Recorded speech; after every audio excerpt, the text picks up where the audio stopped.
Open Mainframe project. Thank you, May. Welcome everyone to our second quarter COBOL webinar. As a Open Mainframe Projects COBOL programming course team, we always like to meet with the community and bring stories that we could share. We can share updates on where we are with the COBOL programming course, answer any questions you have on where we are headed, topics, things like that, right? So this is really to have a dialogue with our community of learners who have been an amazing, amazing community with over 4,000 learners on our Slack channel. And we know we've given out well over 10,000 IDs since we've launched this course. So thank you to our learner community for making this course such a success. We continue to build a roadmap to grow this content. And in doing so, we have a summer mentorship project for this summer as well. So we'll talk about that and more. We have some amazing guest speakers here with us today. So before we get started, let's do a virtual round the table introductions. I'll get started. My name is Sudarshana Srinivasan. I work for IBM as an IBM Advocacy Program Manager for Z Systems. And in my role, I just absolutely love going out there and being with the community at large, whether it's students, developers, returners, reskillers, and really talking about IBM Z, giving them the resources and showcasing how you can get started on this platform, right? And I am a TSC chair. I co-chair it along with Mike Bauer for the COBOL programming course. Mike, I'll give it up to you. All right, thank you. I'm Michael Bauer. I'm a product manager at Broadcom, working on our DevOps and open mainframe solutions. I'm also heavily involved in the open source community. One of my roles is a technical steering committee member on the COBOL programming course, as Sudarshana mentioned. I'm also a TSC member on the Zoe project and heavily involved in a number of Zoe technologies, especially on the client side. With that, I'll turn it over to Paul. Mm-hmm. Hi, Paul Newton. I've been with IBM for about 20 years, and I was out in production shops for about 20 years. And I get involved in a lot of miscellaneous projects for IBM, some of which have been pretty successful, and some of which I'm pretty proud of. And so I'll leave it at that. I'll turn it over to Joe.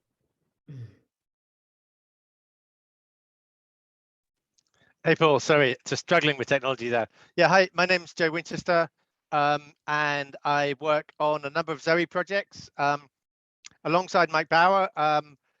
My background on the mainframe is mostly Kix. Before I started working on Zoe, I worked in tooling for Kix or CICS. So I have a great big passion around Kix, and I have a great big passion around COBOL as well. So I'll pass it on to Angie, maybe. Mm-hmm. Thank you. My name is Angie Mejia. I'm a student at the East Carolina University, and I'm very passionate about programming, and COBOL is one of my favorite languages. And we have a wonderful semester with Dr. Seay, and I'm here representing all the students. So I'm glad to be here and share this time with you guys. And next will be Dr. Seay. Good afternoon, everybody, or morning. So for some of you, evening for some of you, I guess, international audience.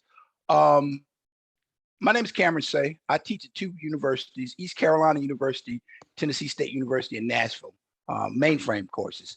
I've been teaching since 2004, love it, was in the industry 21 years before that, has been working with Paul Sudharsana for a long time. A member of the governing board of the Open Mainframe Project, so I connect with Joe Winchester and Mike via that. Angie's one of my students. She's tremendous. I just can't, folks have no idea how much I enjoy working in this space. It's like being able to play professional baseball for 30 years. I mean, it just really is been really nice run. great people, great students, great state of mind. So I'm just glad to be here. Anytime I'm asked to speak, if I can, I do. So, and I will turn it over to who's left. John Mertick, are you there? Are you just on sound only, or I see John on there? Or maybe he's not. Well, we'll turn it back over to you. Oh, well, maybe Hartanta. Hartanta, we got the star of the show is Hartanta. We got to let him introduce himself. He's a star. He's center square. Go ahead, Hartanta. My name is Artanto. I'm currently a TSC member for the COBOL programming course. And unlike the others, I'm still a student, currently studying computer science in Singapore. And I was part of the summer mentorship last year. After that, I became more involved in the project and eventually become a committer for it. And Awesome. I guess that's it. Yeah. Thank you. Thank you. Last but not the least, thank you for that, Hartanto. So as I said earlier, we just, like to bring our team together and really talk to our community, primarily learners, those who are even maybe curious and wondering if this is a good thing to get started on as a journey. So once again, welcome Dr. Seay and Angie and thank you for joining us today. So Cameron, if I could come to you. You have, in your introduction, you shared, you have years and years of experience in this space, teaching mainframe curriculum. So if you could just talk a little to us about, your experience in general, and also specifically around COBOL and the current COBOL programming course that you were able to leverage with the spring semester that you just had.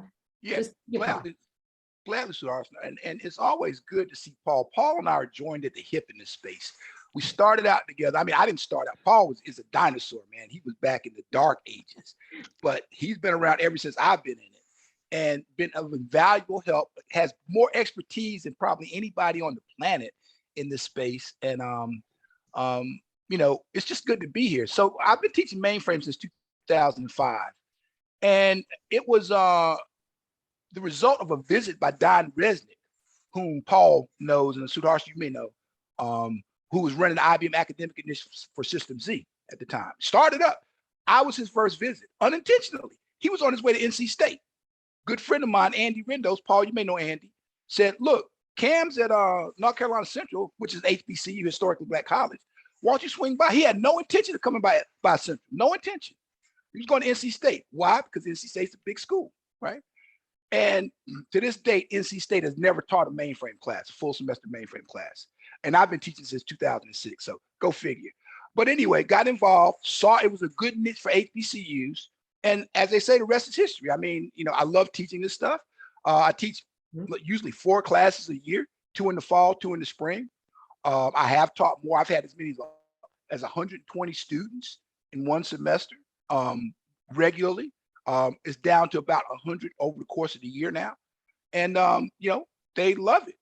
And so COBOL, and folks have to understand this. I didn't mention, I'm co-chair of the COBOL working group. Okay. And our mission is like to spread the word, share the gospel according to COBOL, according to Grace Hopper, gospel according to Grace Hopper. But the world needs to understand that the global economy is built on COBOL code. That is a fact. That is a fact. That's not my opinion. That's a fact. The global economy runs on COBOL. Literally hundreds of billions of lines of COBOL out there. They're working every day. And so it's not a hard trick to engage students in this, because at East Carolina, the students are really sharp. They're technically proficient, very technically savvy, know a lot of Linux, know a lot of networking, know a lot of cybersecurity. And you just explain to them, look, this is what runs the global economy, period, end of. And you explain to them why. And then you tell them something about the technology itself. And you got them. You got them. I mean, it's not a hard sell. It's like trying to sell somebody a Bentley for $15,000. It's not hard to do, I don't know what else you'd like to add, Sudarshan. We used the course that you and Paul and others, Hartanto, developed. I almost had an insurrection on my hand because I waited so late in the semester to start it, the students were really ticked off. You know, why weren't we using this the whole time? You mean to tell me I don't have to use ISPF to write COBOL code? Is that what you're telling me? You know, 10 weeks into the semester? And so it was very successful. Next year, I'm going to start it much earlier on. And Angie can tell you about some of her experiences. The reviews were unanimously positive about the Zoe interface. Joe, that should be very satisfying to you. The students love it. They don't want to use anything else. Of course, Paul and I know they need to know a touch of ISPF. And they're always going to need to know a touch of ISPF. But that's okay. We won't talk about that. You know, we won't talk about it. We'll just do that. But anyway, I don't know what else you wanted me to add, Sudarsh. I know our time is limited. I don't want to babble on. I want to give Angie enough time to say her piece. But what else would you like for me to add? Did I omit anything that you wanted me to cover? So Darshan, if it's okay, I'll ask Cam an open-ended question. Yes, please. So once I think you said you really love the Zoe aspect to this open mainframe COBOL initiative that we have. So Zoe is obviously high on your list as an interface. Yes. Was there anything else that you really liked about the COBOL course itself? Is there any one thing that stands out in your mind? And I was going to end up asking the same thing of Angie. Yeah, sure. I mean, I thought it was very well written. Of course, you give short shrift to like the under the cover stuff, but that's by design. I understand what you're doing. You're trying to show students you don't need to know any of that to do this. You don't need to know. And as a point of fact, it's true. I'm not comfortable with that, but it's true. But it was just the way you explained it. For example, you explained tables much clearer, and Angie can validate this. I can't speak for her, but just as an academic, looking at the way you presented it, tables to me are kind of an arcane thing to talk about because students don't encounter them in their day-to-day lives. They encounter relational tables, but you explained it in a much more lucid way, or whoever wrote that piece in a much more lucid way than did Murak, in my opinion. I think it was Hartanto. Yeah, so I wouldn't be surprised. I think Hartanto really took the tables part and ran with it, if I'm not mistaken. Yeah, you did a good job, Hartanto. Yeah. So Hartanto, do you want to talk a little about that? I'm sure, folks are curious. So what is that? Talk a little about what you did there and how you added that as part of your mentorship last year. Yeah, so the table section of the course was added during the last year's summer mentorship. And to me, when I first took the course, I noticed that there are some things that I'm missing. Mm-hmm. So after taking up advice from Paul and others, I decided to basically read the IBM documentation tables and figure out how I could basically improve it and make it more readable for the end users. And after that, it's just a matter of adding some labs for them to practice on. I believe it was a search lab.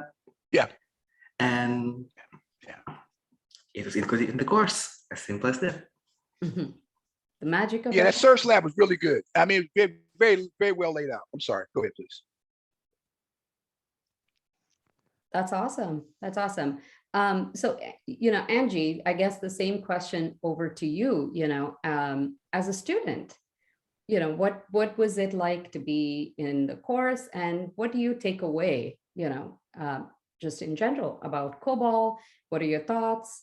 Just like to hear your thoughts on that.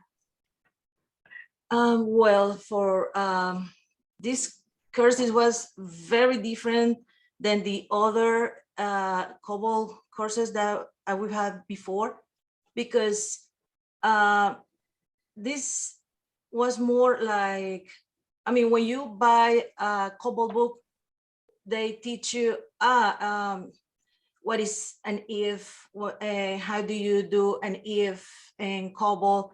But this one, what I really love about this course is like they give you like the technique to do the things. It's like, okay, I need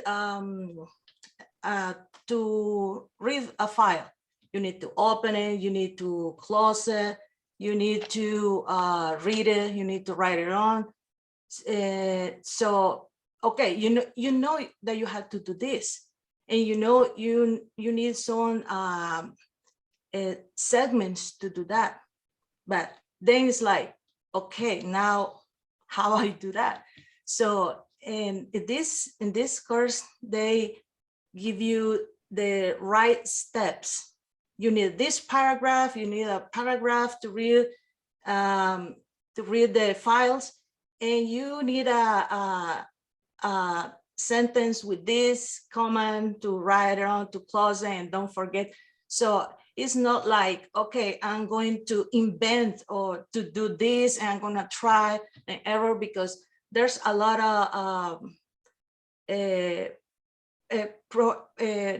programs are already, you can go to over the internet, so you don't have to read. You can reuse it, but you have to know, like, oh my gosh, what I have to do if I need to print or read a file. So this courses like give you exactly what do you need to do if you're working with COBOL. It's like, okay, you're gonna need this, and inside this paragraph, you're gonna need to open this file and close this file. And then what you have to procedure division, you have to do this and that. It's not like just I'm gonna show you how to read and is just to read a file in COBOL. They teach you how to do it. That bridge, I don't know if I can explain this, but it's like a handbook for a developer. It's not just explain you what you have to write in COBOL. It's teaching you the order, the sequential order of things, and that's a very important thing in COBOL. And the small in small steps. Just as for me as a beginner student, it's way more easy because COBOL is not like Java or is so different than the other languages. So you have to, when you start on this, you have to think like in a sequential different way that you are learning all these years with object orientation that you need to divide. You have to go sequentially, step by step, and that's what I love of this course, that they explain you everything for for a beginner developer. Yeah, Angie said a lot there, and I will tell you that it's the difference. I know when I was learning many years ago, sometimes I would go to classes that would be theoretical. I hated theory. It's kind of like, theory's fine. I want applied. And what she just described, she was given, I need to apply it. And she just articulated that. I could apply it. And once I could apply it, then it's probably easier to get into theory. And so that's one thing that she said in there that resonated with me. The applied learning resonates with her. And then the other thing she said at the end there is control flow. And she talked about being procedural. You gotta tell the computer exactly what to do. So you think control flow. Where object-oriented programming, you don't think control flow. You have to think the object, and there's a lot of magic in there. For me, sometimes it's too much magic, but she said a lot there. Yeah, that's my point. That's why I really love this course and open a lot of I had, like I said, I have before another courses about COBOL, but this one is like fill all the holes that I have it before, like a lot of questions, like because I always ask why this, why, but I mean it's like filling all these holes, even if you're you have a little bit of experience and all the theory. It's like it's a mix. So it's a good mix because they're telling you what to do in each step, and you understand. You're understanding what are you doing? What I'm telling you to do. I'm doing this because of this, because you need this and that. So it's in every step. That's a good thing about this. That's what I love it. That's wonderful, Angie. Thank you for sharing, especially being able to differentiate also, right? While you're learning so many different programming languages, being able to differentiate one from the other and recognizing why and how one is different and also its value. So maybe if you want to elaborate a little more on that, perhaps as to, because I think earlier when we were on the call, you were saying COBOL is your favorite language. Did I say that right? Maybe talk a little about that as to, why or how you came to that decision, perhaps. Well, when I was my community college, we start, with C#, C++, and I was doing that, but I don't know, it's something like when my instructor, when it was about the time to learn COBOL, and my instructor saw the way that I did my programming. She says every developer has like a way to do the things. And she said, I think you're good for COBOL. I think you just having you.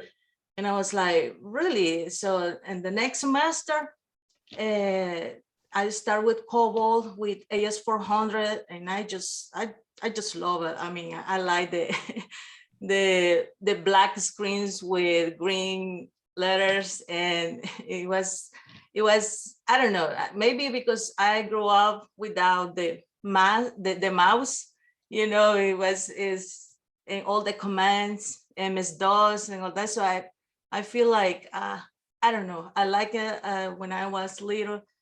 So it's I don't know, I feel connected in some way. I don't know how to explain it, but it just, I enjoy it, to do COBOL, to do the sequential. It's like my mind's think sequential. I don't know why. So it's like, I just enjoy it to do it. I don't feel the time when I'm doing it. I don't feel like I have to do this. My first homework to do always was COBOL before, C++ or all of that. So I think it was like, when was the time to learn AS400, it was like, wow, I think this is my thing, because I was exposed to those languages at the community college. And then so I took the BSIT and the transfer program just because they have COBOL in the mainframe part. I mean, the path for this major. That was the only thing that I saw. And I think it's just, I enjoy it to do it. And I don't know, I don't feel like I'm working. I want to do that for the rest of my life. I want to work in something that I think is no work for me. It's just like my mind is like thinking, solving problems, and I think that's why I found that I really enjoy it. When you see that you have a lot of things to do, and the first thing that you do is your COBOL homework. So it's like you feel like, and you like it. Mm-hmm. And that's how I found my passion about it. That's awesome. You talked about the black screen, green letters, and Hartanto all big smiles because Hartanto loves the black screen, green letters, right? Yes, one thing that I think is very important is the exposure that I have at the beginning of my career. Mm-hmm. And with COBOL and AS400 and all these old languages. So I at the beginning, I saw the difference between all this new technology and all the legendary technology. And you have two perspectives, and you have choices. And at the end, I found that I like this, So I think that's a very important thing, the exposure at the beginning of my career. Anyone else? Any other questions or thoughts to share? Or I have a question for Dr. Seay, maybe. You mentioned that the Zoe technology really resonated with a number of your students, and really our goal with including that technology in the course is that perhaps learners would be experiencing COBOL in an environment that they were already familiar with. Do you think this approach helps students onboard onto the new language? Oh, no question about it. Because it's something with which they're familiar. And it's an environment, you know, the students are writing code these days. And so it just looks like another interface that they're using, that they would use for Java or Python or JavaScript or something like that. So yeah, I mean, that helps. But, you know, I think Angie hit on something that's really important.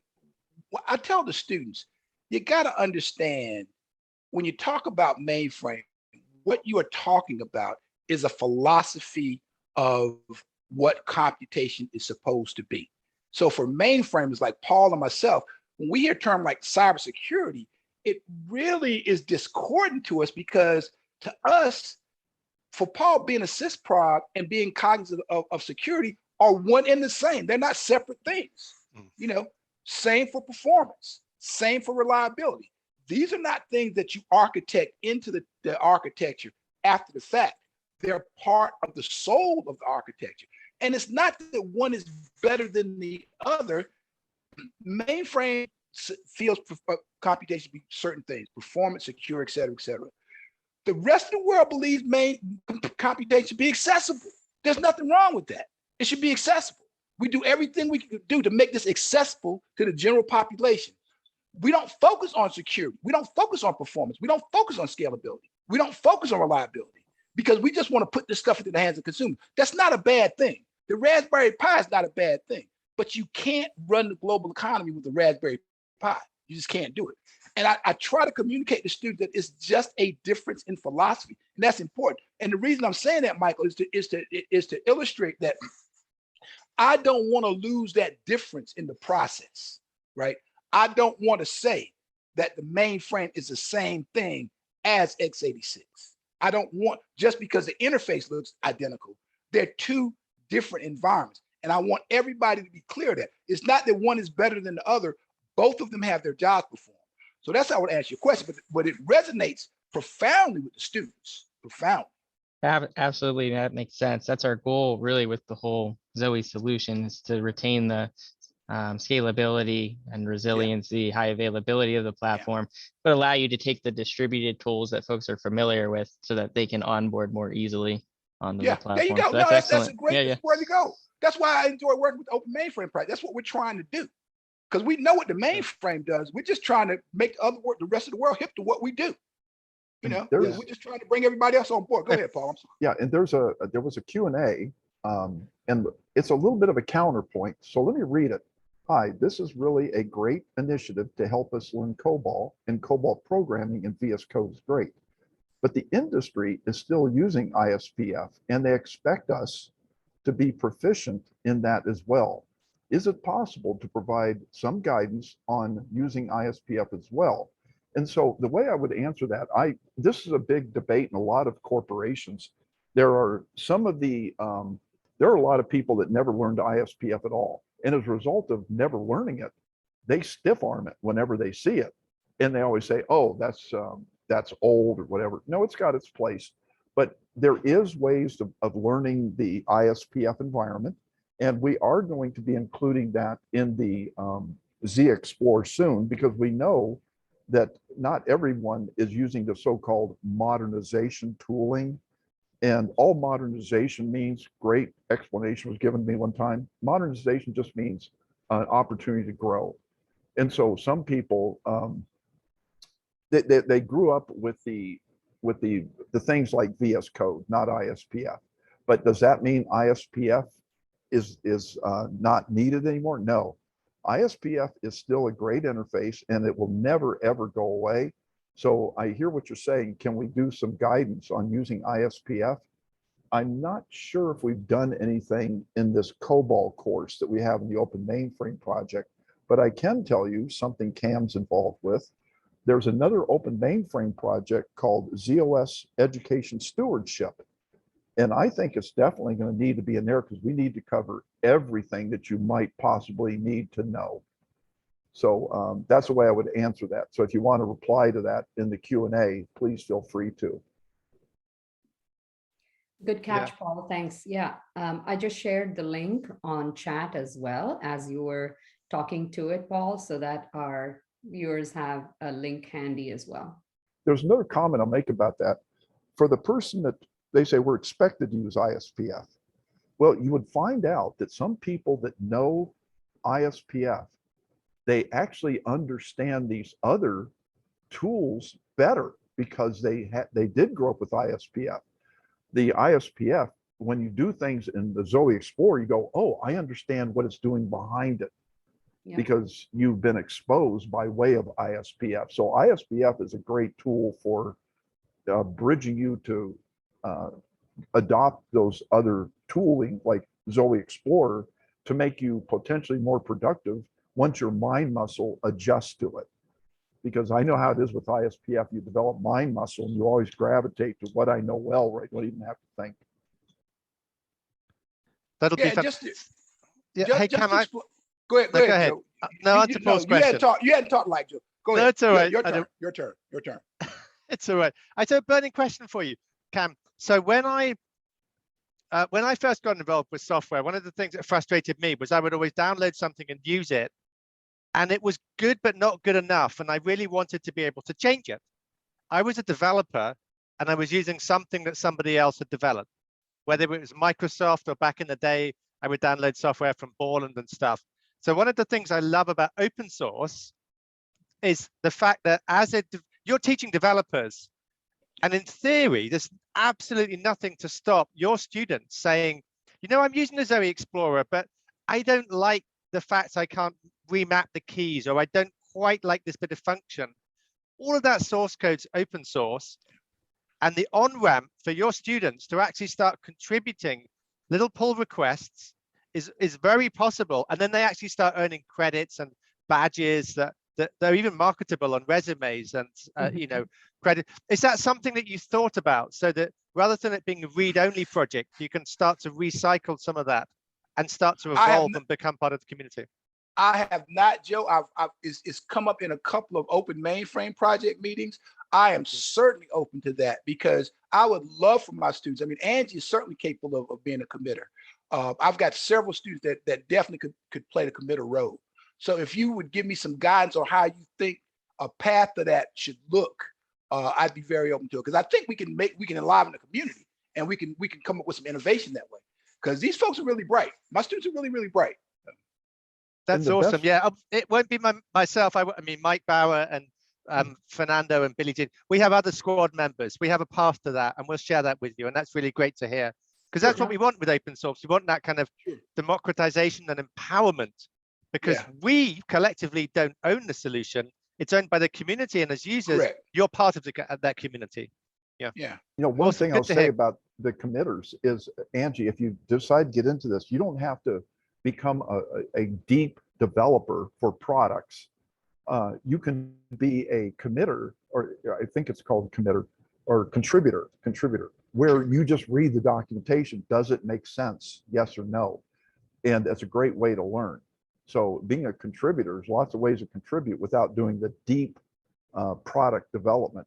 And then in some cases, part of it is that some kids may gravitate more toward the business application development, because there is a whole branch of building the tools that the business use. So really two different paths.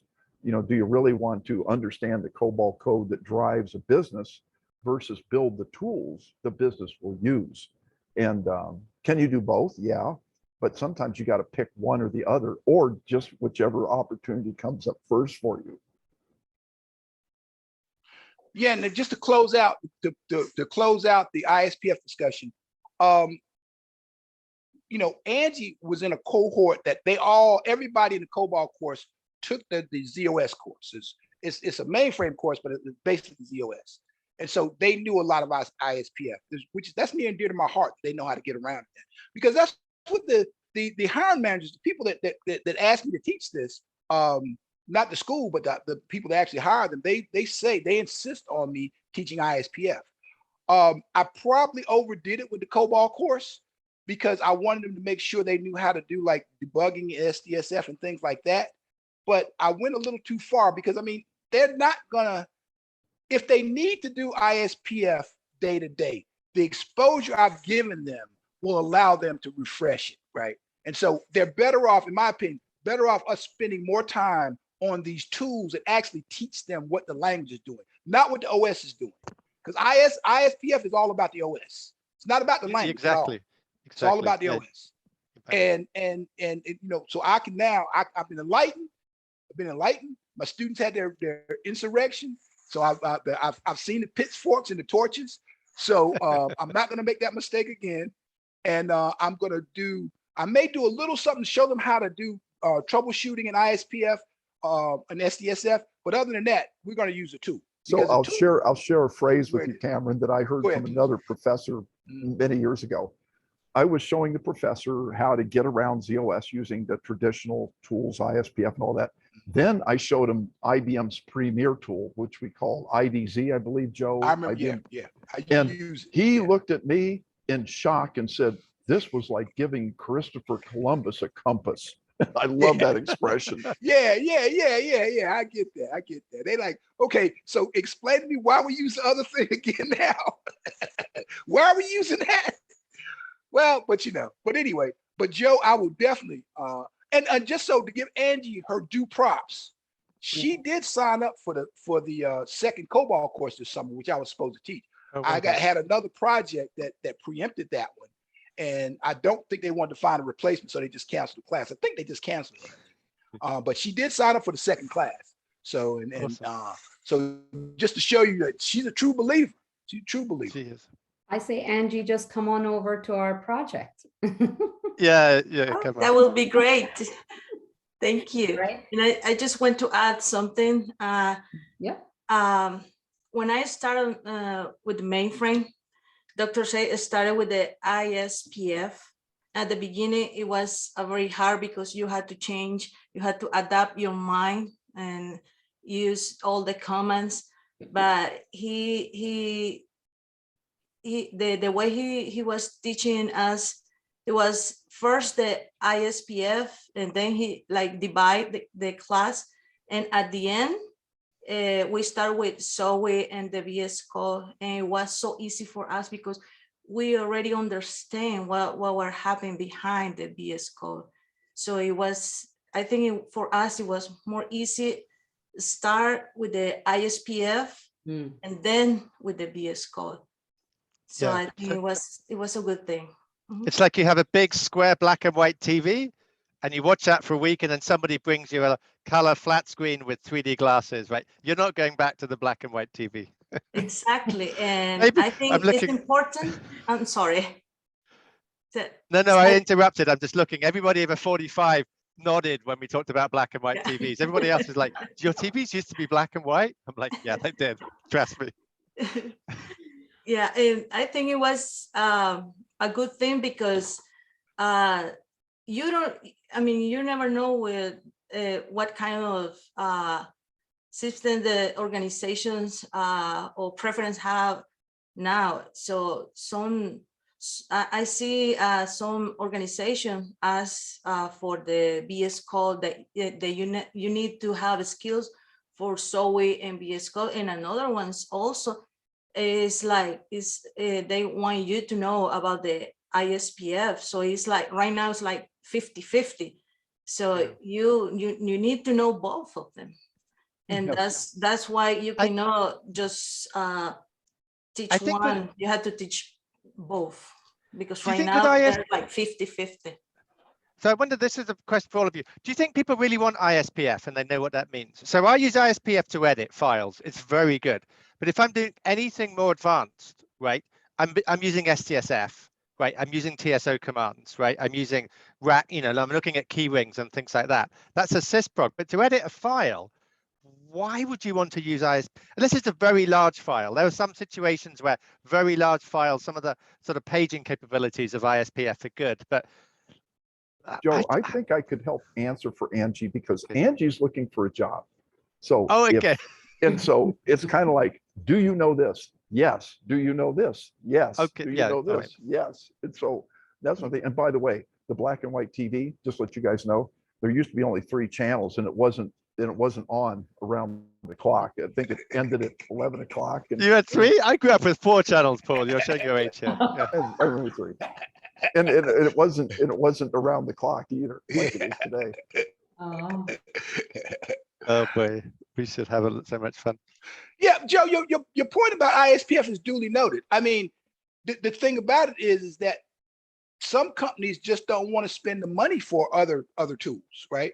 And I know them. I talk with them every day. Yeah. And they you have to use it. So there's certain things that ISPF is just not as good for. But if that's what the company has, and it's just like when you teach Linux, you never teach Linux with Genome or KDE. Yep. You always teach it from the command shell. Good point. Good point. Right. Yeah, yeah, understood. Because you want your students. Yeah. When the customers say that Yep. anyway, Zoe's free, by the way. Yeah. You know, go to Zoe. Yeah, I just want to Yeah. get that one in there. And pretty easy to install. A lot easier. No offense, Paul and Sudharsana. A lot easier than IDZ, although IDZ has gotten simple over the years. Oh yeah, simple. well, But IDZ is a no- loaded burrito. I have no problem, no reservation telling my students to install VS Code and Zoe. It just they don't struggle with that. But any other tool we use, I'm on the phone with them, I'm on Zoom with them, doing troubleshooting. Why? Because they have heterogeneous laptops. They have heterogeneous systems, and they're not going to work consistently. We've had no problem with VS Code, no problem with Zoe, no problem with the Open Editor. So just so you know, no problem. Oh, you had one. Cam, you had one. It's when, and I'm sure Joe knows this now. You tried to bring up a list where there was a corrupted data set and it wouldn't present the whole list. And Yeah. and so yeah. I realized then how Zoe Yeah. was probably working behind the scenes. It's not only doing Yeah. a catalog lookup, it's doing a locate onto the disk. There was a Yeah. corrupted file in the list and it wouldn't present the list. Yeah. Right. And I'm sure Joe's probably, he knows about where all the problems But are. that wasn't, I mean, we could work, but see, that didn't prevent them from doing the lab. No. That was just, that prevented me from looking at the data. That didn't prevent me from looking at the lab. Right. So we can work around that. At least I know how to go into TSO and ISPF and look at the data file myself without using. There's a few problems. I mean, Paul, just in our defense, that's like saying, I picked up my telephone and it didn't work. God, I sound so under. I picked up my telephone. I picked up my telephone and it ran out of power, so I couldn't make a call. Right? I mean, if the back end data is not in the right shape, then obviously the Zoe Explorer is gonna. Yeah, I didn't have a problem with that. That was inconsequential to me. But you're right, Paul. Go ahead, Joe. I'm sorry, cut you off. No, I don't want to. Sudarshan, it's your call. I just want to give you a chance to get control back. I was going to wonder about futures. I was curious if you guys think going forward, we should add some more things to the course, like perhaps interactive debugging is something VS Code is very good at for other languages like Node and JavaScript and things like that, and Java. Maybe that's something that should be added. Or maybe we should look at COBOL within Kix. I'm glad I got Kix in there because I love Kix, Definitely. because that's the industry. Kix. Or COBOL stored procedures in DB2. Anyway, I'll let you answer that question. Yeah. Yeah. No. I realize, and Kix, both Kix and DB2, anything with a mainframe VSAM is a semester course. So it's really hard to add stuff into an intro course. But if you could figure out a way to get a decent Kix lab that makes sense to the students so they understand what's going on with Kix, that would be tremendous. DB2 is a bonus, but I work with them a little bit in Spoofy, and I don't connect COBOL to DB2 yet. But I know that's done. I know that's a thing. Stored procedures. You don't teach COBOL stored procedures or anything? Yes. I have not, but I can. Okay. I mean, I know what stored procedures are. I'm using professionally, but I've not. This class is so limited. We've not even used copybooks. Right, just to show you kind of the scope okay. of it. Yeah, we're not even. How do you do VSAM without copybooks? We don't do VSAM. You don't? We don't do okay, VSAM. all right. We don't do VSAM. Yeah. Well, actually, I think there is some VSAM in there because I have early on, I have you looking at a sequential file And then there's a COBOL program that's the same source with just a minor tweak in it that reads VSAM without even knowing you're reading a VSAM file. I have you take the same data, it was in sequential, put it in VSAM, and all of a sudden your COBOL program's reading VSAM. And I got to go back through that. I missed there. that one. I missed that part. I don't doubt it. I don't doubt it's there. You did it so fast. Yeah. And yeah.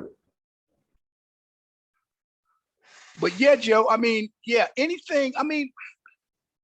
Oh, Joe's point about kicks, I'd let you know something that Joe and I have been talking about this for quite a while about getting it in the OMP COBOL. Here's where we're really going to be able to do something with COBOL. So there's something known as WASI as a service. And what it's going to be is the ability for any student to pop up a ZOS for a limited period of time. And then we can have them have their own kicks region to do whatever they want. The problem with having many hundreds and thousands of developers using a kicks region is the administration and making sure definitions don't collide. It's the isolation. Yeah. That's the isolation. That's the word. And but they have pure isolation if they got their own operating system. And so it's going to be, we're going to have some doors open to us in the second half of this year. It's just all about the business model right now. But there's going to be some opportunities coming up with that's officially known as WASI as a service. And basically it's running on real Z, and it's ZOS in a container, and just you got your own ZOS basically. And then you can have your own kicks. It's a real game changer, Cam and everybody. It's a real game changer for education, because instead of right now, you're all logged onto the same LPAR, presumably, and your isolation is just through the dataset high-level qualifier or something like that.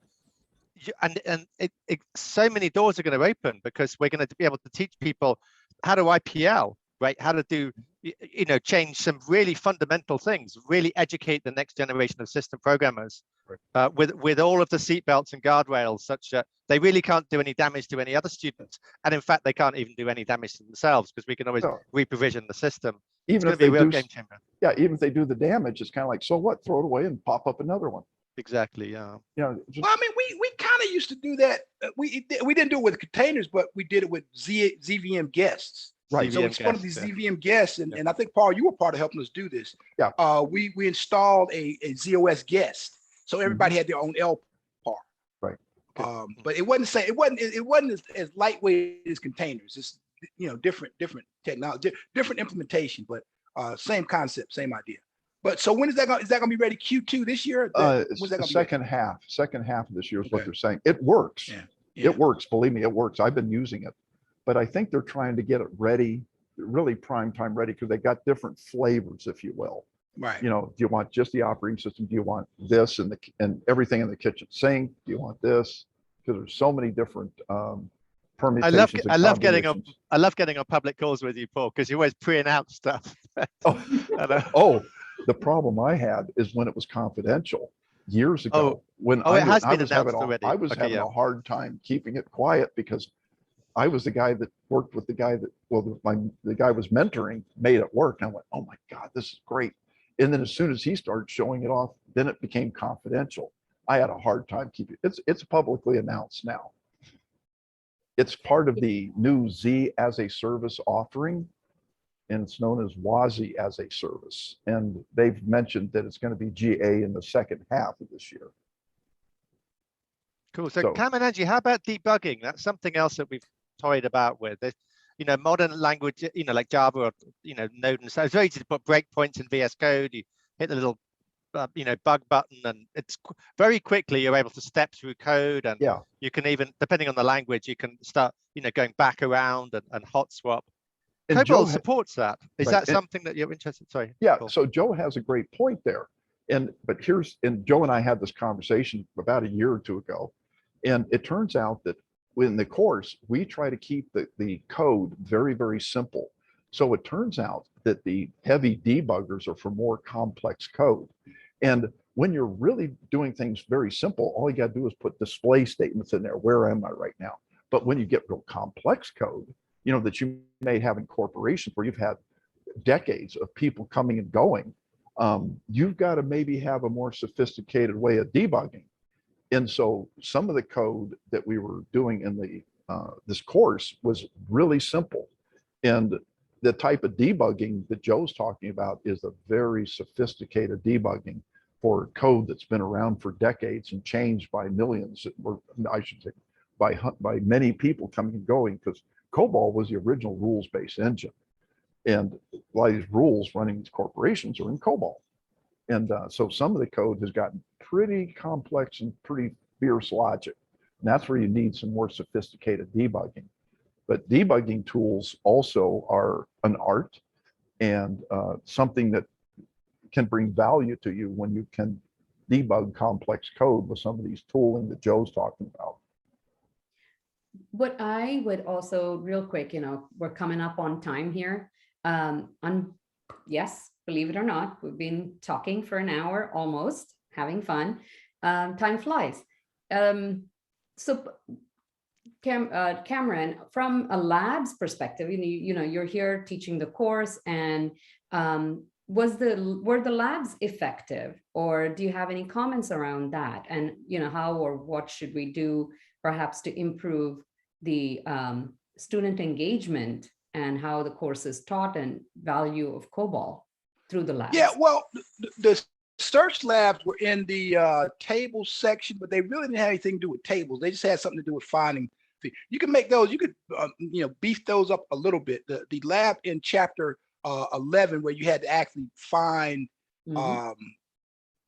syntactical errors, that was good. So, I mean, I think the labs in general, if you put syntax errors in there and just ask the students to find them, explain, and have the students explain them, I think that's really good.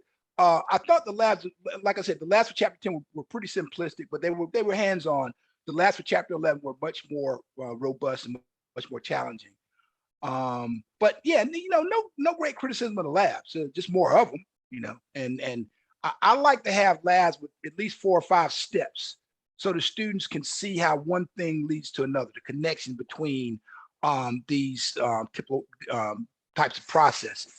And then the labs build on one another. This lab, you can't do lab 2 well if you haven't done lab 1 well. So those are just some recommendations. But overall, no criticism of labs. Labs were pretty good. But that's Angie may have a different take on it. Yeah, Angie, you went through the content, so your thoughts on that? Yes, I think it was good that you have the example first, and you can visually see the screen, the step on the screenshots. So you have like a guide to do the other one, and if you have a problem, you know where to look and fix it. And I think about troubleshooting and the errors in the program, that was a good, that one was a good lab for me, because you need to understand every single word in COBOL to fix a program. You don't have to just go and type this and type that, and you don't know what you're doing. So that's a good technique to do the labs. And I just want to add another thing, that if it is possible, if you can have more courses about the mainframe skills, because for organizations, they don't ask you just to know COBOL and mainframe. They ask you to have at least the basis of Kicks, JCL, DB2, the VSAM. So at least give us the basic things, so the base to perform a COBOL with all these environments.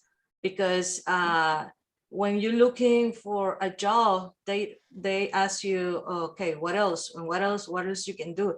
And if you have experience with this, because we can have the theory, but you are the only ones that can open mainframe for us, and we can have a hands-on experience in projects and all that, in a real project and a real mainframe, and we can do some, like, have a little bit of experience or exposure of the DB2, VSAM, and all this, because organizations now, they ask for a lot of things and they have the whole package, Yep. not just COBOL. And because there's, if you don't know Kicks, how you gonna run a COBOL, a program in, and the mainframe or VS Code. So when you, what you're doing is very great and it's a great tool for us. But if it is possible that you can give us more labs and courses about all the this package of skills, we'll be very grateful. Yeah, so let me just quickly respond to that. There are a couple options, right, for the bigger mainframe skills and the overall context of things. One is IBM Z Explorer, and I think Paul already touched upon that. Definitely check that out, and I dropped the link in our chat in response to the question earlier. And also Open Mainframe project has an Open Mainframe education project, which is about all the surround and the mainframe skills one would need. Just that this project is focused on COBOL, and I completely hear you loud and clear, right, Angie? It's not just COBOL, it's the whole package as you put it. So thank you for sharing that. We are almost time, so let's go quick round the table for any last minute thoughts, or like what would you like to share with our listeners? Advice, thoughts. Paul, do you want to go first? Since you only had 3 TV shows. Yeah, yeah. I'll add what Angie was just talking about though, and what Joe was talking about, because knowing a language is just knowing the language. Your value comes into the application program interfaces to DB2 and to Kix. And so you gotta understand, well, how do I just take COBOL and interface with the whole environment? And so I appreciate what she was saying there. And that's one thing that Joe was always trying to get into the COBOL thing. We need Kix in there so we can exploit the Kix API, but we already have DB2 there. We can exploit the execute SQL. And then one day we might need IMS, but it's hard for us to boil the ocean. We just need to start somewhere with batch COBOL, but she's absolutely right. In today's world, you can't just know this, you got to be pretty broad. Cameron, I know you have to leave here real quick. Any last words here to share as thoughts before we close? Well, somebody needs to give Angie a job. So other than that, but so glad to be with this company. Just love this stuff.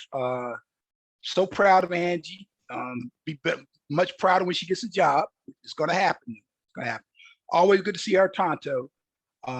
Michael and Jim and Joe, man, just keep up the good work. And Paul and Sudharshana, you just keep doing what you're doing. So that's all I have. I've got to sign off. I got another meeting. I got a course evaluation. So, but No Sudharshana, anytime you need anything, and I'll talk to Angie about September. Yes, So we'll see what happens with that. Yep. Take care, everybody. Take care. All right. Cheers. Thanks, Gav. everyone. Yep. Bye. Thank you so much. Thank you. Bye.